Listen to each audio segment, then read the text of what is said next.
صلی اللہ تبارک و تعالی علیہ وعلی آلہ واصحابہ وازواجہ وذریتہ وبارک وسلم تسلیما کثیرا اما بعد فاعوذ باللہ من الشیطان الرجیم بسم اللہ الرحمن الرحیم ومن يعظم حرمات اللہ فهو خیر له عند ربه وقال تعالی ومن يعظم شعائر الله فإنها من تقوى القلوب وقال النبي صلى الله عليه وسلم إذا عظمت أمتي الدنيا نزعت منها هيبة الإسلام وإذا تركت الأمر بالمعروف والنهي عن المنكر حرمت بركة الوحي وإذا تسابت أمتي سقطت من عين الله سبحان ربك رب العزة عما يصفون وسلام على المرسلين والحمد للہ رب العالمین اللہم صلی علی سیدنا محمد وعلی آل سیدنا محمد وبارک وسلم۔ میرے محترم بھائیوں اور دوستوں اور میری محترم ماؤں بہنوں اور بچیوں، میرے اکابر نے تفصیلاً گفتگو فرما لی ہے، مزید کسی لمبی تقریر کی نہ گنجائش ہے نہ ضرورت ہے۔ ایک بات ہے جو عرض کرنی ہے، وہ یہ ہے کہ کسی چیز کی بڑائی اور چھوٹائی اس چیز کی نسبت سے ہوتی ہے۔ اپنی فطرت میں نہ کوئی چیز بڑی ہے نہ چھوٹی ہے، بڑی نسبت حاصل ہو جائے تو وہ چیز بڑی ہے، چھوٹی نسبت حاصل ہو جائے تو وہ چیز چھوٹی ہے۔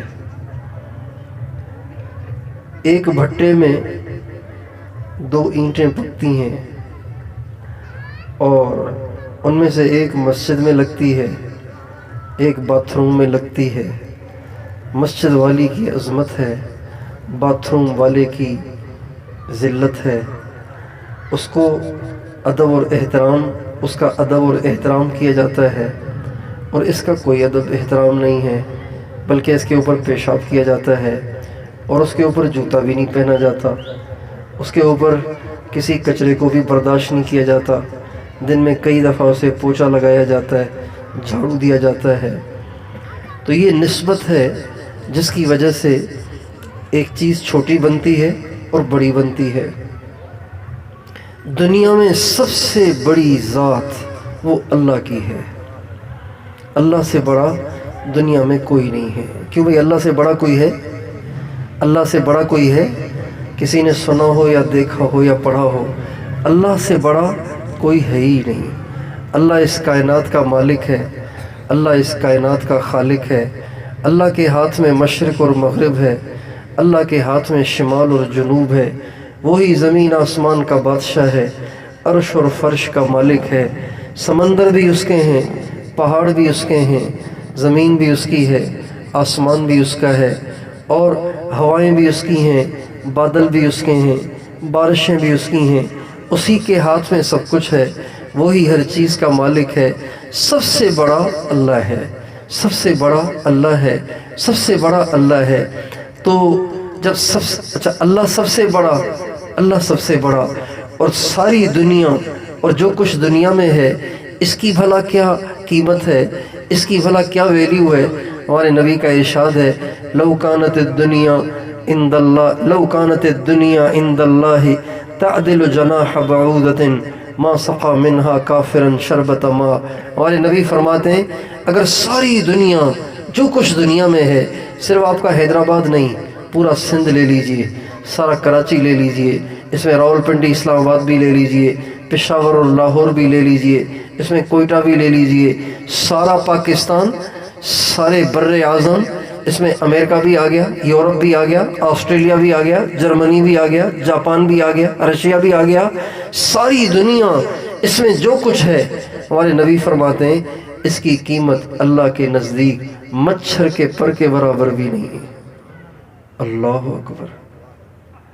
ہمارے استاد محترم اللہ تعالیٰ ان کی قبر پہ کروڑوں رحمتیں نازل فرمائے، حضرت مولانا جمشید صاحب جب کبھی بھی بیان کرتے تھے تو اکثر اپنے بیان کے خطبے میں یہ حدیث ضرور پڑھتے تھے، تو چونکہ ہم نے بہت زیادہ اس حدیث کو سنا، پڑھا بھی اور ان کی زبان سے بہت زیادہ سنا، تو ایک دفعہ میں پڑھائی کے زمانے میں چھٹیوں میں آیا ہوا تھا، تو رائے میں تو ہمیں جب پڑھتے تھے تو مچھر ملتے نہیں تھے، گھر میں بہت مچھر ہوتے تھے، تو ایک دفعہ مچھروں کا موسم تھا، تو میں نے اپنی امی سے کہا امی مجھے 2-4 مچھر پکڑنے کا۔ بیٹا کیوں؟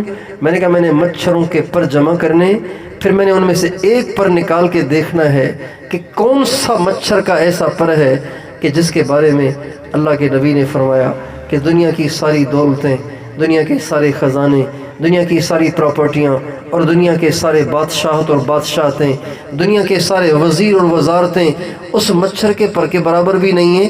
اس کا مطلب مچھر کوئی بہت بڑی چیز ہے اور مچھر کا پر کوئی بہت بڑی چیز ہے۔ چنانچہ میں نے ایک کاغذ کے چھوٹے سے ٹکڑے میں 4-5 مچھروں کے پر جمع کی ہے، اور جو میں نے اپنے استاد محترم سے سنا تھا، روزانہ ان مچھروں کے پروں کو کھول کے دیکھتا تھا اور اس بات کا مراقبہ کرتا تھا کہ عبداللہ ساری دنیا جب اس مچھر جیسی بھی نہیں ہے تو دنیا سے کیوں محبت کروں؟ کیوں نہ میں اس ذات سے محبت کروں جو سب سے بڑا ہے؟ ساری دنیا مچھر کے پر کے برابر بھی نہیں ہے۔ اب بتائیے جو لڑنے والے دنیا میں لڑ رہے ہیں، جو دنیا پہ لڑ رہے ہیں، پراپرٹیوں پہ لڑ رہے ہیں، پیسے پہ لڑ رہے ہیں، سونے چاندی پہ لڑ رہے ہیں اور گاڑیوں پہ لڑ رہے ہیں، زمینوں پہ لڑ رہے ہیں، سیاستدان کرسیوں پہ لڑ رہے ہیں، عہدوں پہ لڑ رہے ہیں، ان کی کیا حیثیت ہے؟ کس چیز پہ لڑ رہے ہیں؟ یہ کتنے پاگل ہیں؟ کس چیز پہ لڑ رہے ہیں؟ کتنے احمق ہیں کہ مچھر کے پر سے بھی زیادہ خسیس چیز پر لڑ رہے ہیں؟ کتنے احمق ہیں، کتنے ناسمجھ اور نادان ہیں۔ تو دنیا اتنی چھوٹی، اللہ اتنا بڑا، اللہ سب سے بڑا، دنیا سب سے چھوٹی، اللہ سب سے بڑھیا، دنیا سب سے گھٹیا۔ جو دنیا سے جڑے گا تو وہ بڑا بن جائے گا، چھوٹا بن جائے گا؟ بتاؤ بھائی، چھوٹے سے جڑنے والا بھی تو چھوٹا بن جائے گا، اور بڑے سے جڑنے والا کیا بن جائے گا؟ بڑا بن جائے گا۔ آج دنیا میں اندھیر نگری ہے، چوپٹ راجہ ہے، آج دنیا میں ظلم و ستم ہے، آج دنیا میں الٹے ہی ترازو سے تولا جا رہا ہے، الٹی ہی کسوٹی سے کسا جا رہا ہے کہ آج جس کے پاس پیسہ ہے، جس کے پاس مال ہے، جس کے پاس دولت ہے، جس کے پاس ڈگری ہے، جس کے پاس کرسی ہے، اس کے لیے لوگ کھڑے ہو جاتے ہیں، اس کے لیے سڑکیں بند ہو جاتی ہیں، اس کے دائیں بائیں گاڑیاں ہوتی ہیں، اور چھوٹے بھی ان کا ادب کرتے ہیں، بڑے بھی ان کا ادب کرتے ہیں۔ مجھے تو بڑی حیرت ہوتی ہے وہ سنگ بنیاد کے پتھر دیکھ کر جس پہ یہ لکھا ہوتا ہے کہ فلاں کمشنر صاحب نے اپنے مبارک ہاتھوں سے یہ سنگ بنیاد رکھا ہے۔ ارے میرے بھائی، کمشنر کے ہاتھ کہاں سے مبارک ہو گئے؟ جو حرام کھاتا ہے، حرام لیتا ہے، حرام کماتا ہے، ظلم و ستم سے اس کے ہاتھ رنگین ہوئے ہیں، آپ کہہ رہے ہیں اس نے مبارک ہاتھوں سے رکھا ہے؟ مبارک ہاتھوں سے بنیاد رکھوانی ہے تو کوئی مدرسے کا قرآن پڑھنے والا بچہ لاؤ، اس کے ہاتھ مبارک ہے۔ ہمارے یہاں رائے میں ایک مسجد کا افتتاح ہونا تھا، سنگ بنیاد ہونا تھا، تو رائے شہر والوں نے رائے مرکز کے اندر آ کے یہ تقاضا رکھا کہ جی بزرگوں میں سے کوئی مہربانی کر کے آئے، یہ ہمارے لیے باعث برکت ہوگا، اور آ کے مسجد کی بنیاد رکھے۔ تو حضرت مولانا جمشید صاحب اللہ تعالیٰ ان پہ کروڑوں رحمتیں نازل فرمائے، ہزاروں شاگرد ہیں ان کے دنیا میں، اتنے بڑے عالم تھے وہ، اتنے بڑے اللہ والے تھے وہ۔ ان کا طے ہوا کہ حضرت وہاں تشریف لے جائیں گے اور سنگ بنیاد رکھیں گے۔ چنانچہ جب بنیادی اینٹ رکھنے کا ٹائم آیا نا، تو مولانا جمشید صاحب نے اینٹ تو لے لی، اب دائیں دیکھ رہے بائیں دیکھ رہے، تو لوگ دیکھ رہے پتہ نہیں کس کو ڈھونڈ رہے ہیں۔ اتنے میں مولانا جمشید صاحب نے دیکھا کہ ایک چھوٹا سا بچہ ادھر گھوم رہا تھا۔ رائے کے اسٹیشن کے قریب خانہ بدوشوں کی بہت سی جھگیاں ہیں، تو ان کا ایک بچہ باہر کھیل رہا تھا، اس کے جسم پہ پورے کپڑے بھی نہیں تھے۔ جب وہ بچہ مولانا کی نظر پڑا تو مولانا نے 2 آدمی دوڑائے کہ جلدی سے جاؤ اس بچے کو لے آؤ۔ لوگ گئے، اس بچے کو لے آئے، جس بچے کے جسم پہ پورے کپڑے بھی نہیں تھے، چھوٹا سا بچہ تھا، معصوم بچہ تھا۔ جب وہ بچہ آیا تو مولانا نے اس کے ہاتھ میں اینٹ پکڑائی، فرمایا بیٹا یہاں رکھنا ہے، اس اینٹ کو رکھو یہاں پہ۔ اس بچے نے وہاں اینٹ کو رکھا تو لوگ ہکے بکے رہ گئے کہ ہم نے رائے مرکز سے بلایا اتنے بڑے شیخ، اتنے بڑے شیخ الحدیث، اتنے بڑے علامہ اور عالم اور بزرگ کو، تو انہوں نے اپنے ہاتھوں سے نہیں رکھا، وہ خانہ بدوشوں کے ایک ننگے بچے کو بلا کے ان کے ہاتھوں انہوں نے سنگ بنیاد رکھا۔ تو مولانا جمشید صاحب ان کے چہرے پہ وہ اعتراض اور اشکال پڑ گئے اور فرمانے لگے تم لوگ یہ سوچ رہے ہوگے کہ میں نے اپنے ہاتھوں سے نہیں رکھا، اس چھوٹے بچے کے ہاتھوں سے میں نے سنگ بنیاد رکھوایا، یہ اس لیے رکھوایا کہ میں تمہاری نظروں میں بے شک بزرگ ہوں لیکن بہرحال گناہ گار تو ہوں نا، آخر انسان سے خطائیں تو ہوتی ہی ہیں۔ یہ وہ معصوم بچہ ہے جس کا اب تک کوئی گناہ لکھا ہی نہیں گیا۔ سنگ بنیاد کسی وزیر کے ہاتھوں، سنگ بنیاد کسی کمشنر کے ہاتھوں، سنگ بنیاد کسی اسسٹنٹ کمشنر کے ہاتھوں رکھا جائے اور یہ لکھا جائے کہ دست مبارک سے رکھا، توبہ توبہ، کتنا بڑا جھوٹ ہے۔ دنیا چھوٹی، اس سے منسوب بھی چھوٹا، اللہ بڑا، اللہ سے منسوب بھی بڑا۔ جو اللہ سے منسوب ہو گیا وہ بڑا ہو گیا، جو دنیا سے منسوب ہو گیا وہ بڑا نہیں ہوا، جو انہیں بڑا سمجھے وہ احمق ہے۔ آج لوگ وزیروں کے سامنے ہاتھ باندھے کھڑے ہوتے ہیں اور مسجد کے امام کے سامنے ایسے دلیر ہو جاتے ہیں کہ گھر میں بھی اتنے دلیر نہیں ہوتے، اتنے دلیر ہو جاتے ہیں کہ گھر میں بھی اتنے دلیر نہیں ہوتے جتنے مسجد کے امام کے سامنے دلیر ہو جاتے ہیں۔ حالانکہ مسجد کے امام کی نسبت اللہ کے ساتھ ہے۔ کس کے ساتھ ہے سب بتاؤ؟ اللہ کے ساتھ۔ اور آپ کے کمشنر اور آپ کے وزیر اور آپ کے صدر اور آپ کے پارٹی کے لیڈر کی نسبت دنیا کے ساتھ ہے، اس دنیا کے ساتھ ہے جس کو رسول پاک علیہ السلام نے مچھر کے پر سے بھی گھٹیا بتایا ہے۔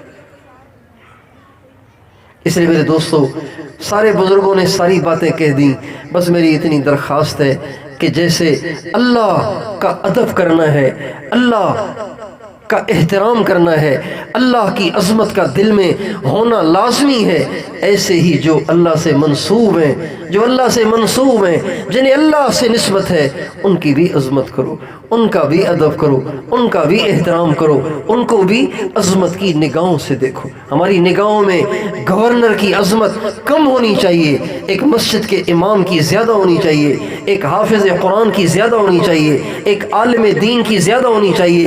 ایک شرابی کروڑ پتی ہے، اس کی عظمت دل میں نہیں ہونی چاہیے۔ ایک بیچارہ ریڑھی چلانے والا لنڈے کے پرانے کپڑے فٹ پاتھ پہ بیچنے والا، 5 وقت کا نمازی، اس کی عظمت ہمارے دلوں میں زیادہ ہونی چاہیے۔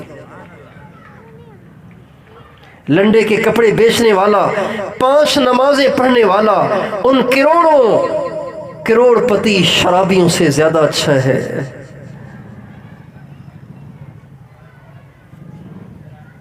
ہمارے نبی فرماتے ہیں کہ پرانے زمانے میں ایک عورت اپنے بچے کو گود میں لیے بیٹھی ہوئی تھی، اسے دودھ پلا رہی تھی، چھوٹا بچہ دودھ پی رہا تھا۔ تو اتنے میں ایک شخص وہاں سے گزرا، بڑا پروٹوکول، آگے پیچھے لوگ، اور بڑی عزت، بڑا اعزاز، بڑا اکرام۔ جب اس دودھ پلانے والی ماں نے اس شخص کا پروٹوکول دیکھا نا، تو اللہ تعالیٰ سے دعا کی، اللہم اجعل ابنی مثلہ، اے اللہ میرا بیٹا بھی جب بڑا ہو جائے تو ایسا بنائیو اسے۔ کتنی عزتیں دیکھو، مزے ہیں اس کے۔ اللہ میرا بیٹا جب بڑا ہو جائے نا، میرے بچے کو بھی ایسا بنائیو۔ ہمارے نبی فرماتے ہیں پچھلی قوموں میں وہ دودھ پینے والا بچہ جو ماں کی چھاتی سے لگ کے دودھ پی رہا تھا، اس نے ماں کی چھاتی چھوڑ دی اور اس نے کہا اللہم لا تجعلنی مثلہ، اللہ مجھے ایسا نہ بنائیو مجھے۔ یہ کہہ کر وہ بچہ دوبارہ دودھ پینے لگ گیا۔ ماں ہکی بکی رہ گئی، عجیب، دودھ پیتا بچہ باتیں کر رہا ہے۔ بہرحال ماں بڑی حیرت زدہ ہوئی۔ تھوڑی دیر کے بعد ایک عورت گزری، ایک عورت بیچاری سیدھی سادی، بولی بالی، پٹے پرانے میلے کچیلے کپڑے، اور بچے اس کو چھیڑ رہے تھے، مذاق اڑا رہے تھے، اس پہ ہنس رہے تھے، اس پہ تالیاں پیٹ رہے تھے، اس کو دھکے دے رہے تھے۔ اتنی ذلت کا منظر بن رہا تھا، اتنی ذلت کا منظر بن رہا تھا کہ وہ ماں بے ساختہ بولی اللہم لا تجعل ابنی مثلہا، اللہ اگر میرا بیٹا ویسا نہیں بننا چاہتا تو کم از کم میرا بیٹا جب بڑا ہو جائے تو ایسا نہ بنائیو اسے، ایسا نہ بنائیو اسے، ویسا اگر نہ بنے تو کم از کم ایسا بھی تو نہ بنے۔ ہمارے نبی فرماتے ہیں اس دودھ پیتے بچے نے ماں کی چھاتی چھوڑ دی اور کہا اللہم اجعلنی مثلہا، اللہ مجھے ایسا بنائیو، ایسا بنائیو۔ اب ماں خاموش نہ رہ سکی، اپنے دودھ پیتے بچے سے کہا بیٹا ایک تو دودھ پیتا بچہ بولتا نہیں ہے، تو بول رہا ہے، اور پھر میں تیرے لیے اچھی اچھی دعائیں کر رہی ہوں تو اس کا انکار کر رہا ہے، اور میں تیرے لیے اور میں تیرا مستقبل روشن کرنا چاہتی ہوں اور تو عجیب عجیب دعائیں کر رہا ہے، میں جو دعا کرتی ہوں تو اس کا رد کرتا ہے، میں جو دعا کرتی ہوں تو اس کا رد کرتا ہے۔ تو اللہ تعالیٰ نے اس بچے کو تیسری دفعہ گویائی عطا فرمائی، اس بچے کو، دودھ پیتے بچے کو تیسری دفعہ گویائی عطا فرمائی، اور اس بچے نے کہا امی وہ جو پہلا تھا جس جیسا بننے کی آپ نے دعا کی تھی وہ بے شک مالدار تھا لیکن اللہ کا نافرمان تھا، میں اللہ کا نافرمان نہیں بننا چاہتا۔ اور میری امی وہ جو دوسری جس کا لوگ مذاق اڑا رہے تھے اور آپ کہہ رہی تھیں کہ میرا بچہ ویسا نہ بنے، امی وہ بے شک غریب تھی، سیدھی سادھی بولی بالی تھی لیکن وہ اللہ کو بڑی پیاری تھی۔ میرے دوستو عظمت عظیم سے منسوب ہو جانے سے ملتی ہے، عزت معزز سے منسوب ہو جانے سے ملتی ہے۔ ایک آدمی کسی موچی کا بیٹا ہے، چھوٹا ہے نا، ایک آدمی کسی وزیر کا بیٹا ہے تو بڑا ہے نا، اس لیے کہ اس کی نسبت بڑے کے ساتھ ہے، اس کی نسبت چھوٹے کے ساتھ ہے۔ میرے دوستو ساری دنیا کی ساری نسبتیں گھٹیا، حقیر اور چھوٹی، اللہ کی نسبت، اللہ کے نبی کی نسبت سب سے بڑی۔ آپ کے بادشاہوں کی وہ عزت نہیں ہے جو لال شہباز قلندر کی ہے، آپ کے بادشاہوں کی وہ عزت نہیں ہے جو شاہ عبداللطیف بھٹائی کی ہے، آپ کے بادشاہوں کی وہ عزت نہیں ہے جو غوث بہاؤالدین زکریا ملتانی کی ہے، آپ کے بادشاہوں کی وہ عزت نہیں ہے جو داتا گنج بخش علی حجویری لاہوری رحمۃ اللہ علیہ کی ہے، آپ کے بادشاہوں کی وہ عزت نہیں ہے، وہ عظمت نہیں ہے جو حضرت پیران پیر غوث اعظم شیخ عبد القادر جیلانی کی ہے، آپ کے بادشاہوں کی وہ عظمت نہیں ہے جو حضرت خواجہ معین الدین اجمیری کی ہے، آپ کے بادشاہ ان کی گرد کو نہیں پا سکتے، ان کی گرد کو نہیں پا سکتے، آپ کے بادشاہوں کی وہ عظمت نہیں ہے جو صدیق اکبر کی ہے، فاروق اعظم کی ہے، عثمان غنی کی ہے، حیدر کرار کی ہے، امام حسن اور حسین کی ہے، آپ کے بادشاہوں کی وہ عظمت نہیں ہے۔ حالانکہ یہ بادشاہ نہیں ہے، ان میں سے کوئی بھی بادشاہ نہیں ہے، ان میں سے کوئی بھی ارب پتی کروڑ پتی نہیں ہے، یہ سارے دنیا کے غریب مسکین لوگ تھے، اللہ ماشاءاللہ کچھ ان میں سے اچھے مال والے بھی تھے، لیکن ان کی عظمت اللہ کی نسبت کی وجہ سے۔ کیوں بھائی؟ لوگ لال شہباز قلندر کی اس لیے عزت کرتے ہیں کہ یہ اپنے گاؤں کا وڈیرا تھا، یہ وڈیرے تھے، یہ کوئی ایم پی اے تھے، یہ کوئی ایم این اے تھے، یہ کوئی وزیر اعظم تھے، نہیں، یہ اللہ والے تھے۔ عظمت اللہ کی، العظمت والقدرت للہ، عظمت اللہ کی، عزت اللہ کی، رتبہ اللہ کا، بڑائی اللہ کی، کبریائی اللہ کی، جو اللہ سے جڑ گیا وہ بھی بڑا بن جائے گا۔ اس لیے اس بات کی نیت کریں اللہ کی نسبت والوں کا ادب کریں گے، اللہ کی نسبت والوں کا احترام کریں گے، کبھی حافظ قرآن کی بے حرمتی نہیں کریں گے، کبھی عالم دین کی بے حرمتی نہیں کریں گے، کبھی کسی داڑھی والے کے کیڑے نہیں نکالیں گے، کبھی کسی نمازی تبلیغی کسی مولوی کے کیڑے نہیں نکالیں گے۔ یہ ایک بڑا لذیذ عنوان اور موضوع بن چکا ہے لوگوں کا، مولویوں کے کیڑے نکالنے کا، مولویوں کے کیڑے نکالنے، مولویوں پہ تبصرے کرنے۔ سارا سوشل میڈیا بھرا پڑا ہے علماء کرام کے خلاف بولنے کے لیے، سارا میڈیا بھرا پڑا ہے حفاظ کرام کے خلاف اکسانے کے لیے، اور ان داڑھی والوں اور ان ٹوپی والوں اور ان پگڑی والوں سے متنفر کرنے کے لیے۔ میرے دوستو میں اور آپ یہ نیت کریں کہ آج کے بعد جو اللہ کی طرف منسوب ہے، اللہ کے نبی کی طرف منسوب ہے، اس کا ادب کریں گے، احترام کریں گے نا انشاءاللہ، کریں گے نا انشاءاللہ۔ نبی کے نعلین کے نقش کا ادب کرتے ہیں، نبی کے نعلین کے نقش کا ادب کرتے ہیں، جس کے چہرے پہ محبوب کی سنت ہے اس کی بےزتی کرتے ہیں؟ کیسی مت ماری گئی ہے۔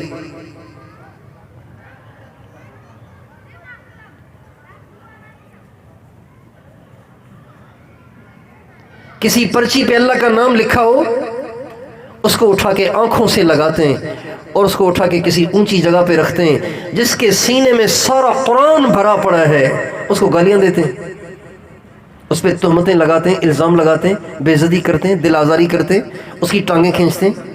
کتنا بڑا ظلم ہے، کتنا بڑا ظلم ہے، کتنا بڑا کھیل شیطان ہمارے ساتھ کھیل رہا ہے۔ اور یہ یہود کی سازش ہے کہ عوام کو علماء سے متنفر کیا جائے، اہل دین سے متنفر کیا جائے، یہ یہود کی سازش ہے۔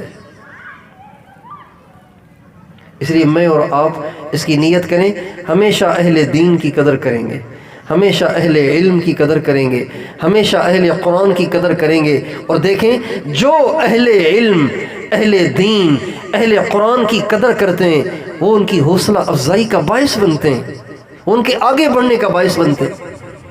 اور جو ان کی بےزتی کرتے ہیں، جو ان کا مذاق اڑاتے ہیں، جو ان کی طرف اشارے کرتے ہیں، جو ان کی طرف تنزیہ نگاہوں سے دیکھ کے مسکراتے ہیں، یہ سب ان اہل دین، اہل علم کے حوصلہ شکن لوگ ہیں، اور وہ دین کے مٹانے میں پورے حصے دار ہیں، وہ لوگ دین کے مٹانے میں حصے دار ہیں۔ آج جب علماء کے ساتھ ہونے والے رویے، حفاظ کے ساتھ ہونے والے رویے اور دینداروں کے ساتھ ہونے والے رویے لوگ دیکھتے ہیں، کہتے ہیں بھی میرے باپ کی بھی توبہ کے بچے کو مولوی بناؤ۔ کون ذریعہ بنا اس کا؟ کون ذریعہ بنا اس کا؟ وہ سب ذریعہ بنے جو علماء کا مذاق اڑاتے ہیں، اہل دین کا مذاق اڑاتے ہیں، جو اللہ کی طرف منسوب ہے ان کا مذاق اڑا رہے ہیں۔ کتنی عجیب بات ہے۔ ہمارے نبی کا ارشاد ہے، ان العلماء ورثۃ الانبیاء، علماء ہی نبیوں کے وارث ہیں۔ نبیوں کا وارث کوئی انجینئر نہیں ہے، نبیوں کا وارث کوئی ڈاکٹر نہیں ہے، نبیوں کا وارث کوئی وزیر اعظم نہیں ہے، نبیوں کا وارث کوئی بادشاہ یا صدر نہیں ہے، کوئی ایم پی اور ایم این اے نہیں ہے۔ میرے بھائیو، نبیوں کے وارث تو یہی علماء ہیں۔ آپ کو اچھے لگیں تو بھی، اچھے نہ لگیں تو بھی یہی وارث ہیں۔ اس لیے ہمیں ان کی قدر کرنی ہے۔ جو علماء کی قدر کرتا ہے، اہل دین کی قدر کرتا ہے، اللہ اس کی نسلوں کے ایمان کی حفاظت کرتا ہے۔ اور جو علماء کرام اہل دین، اہل علم کی ناق قدریاں کرتے ہیں، اللہ ان کی نسلوں کو ایمان سے محروم کر دیتا ہے۔ تو میں اور آپ یہ نیت کریں کہ انشاءاللہ اہل دین کا احترام کریں گے، اہل دین سے محبت کریں گے، اہل دین کا حق ادا کریں گے، کبھی ان کی حق تلفی نہیں کریں گے انشاءاللہ کوشش۔ اللہ تعالیٰ مجھے اور آپ کو عمل کرنے کی توفیق عطا فرمائے۔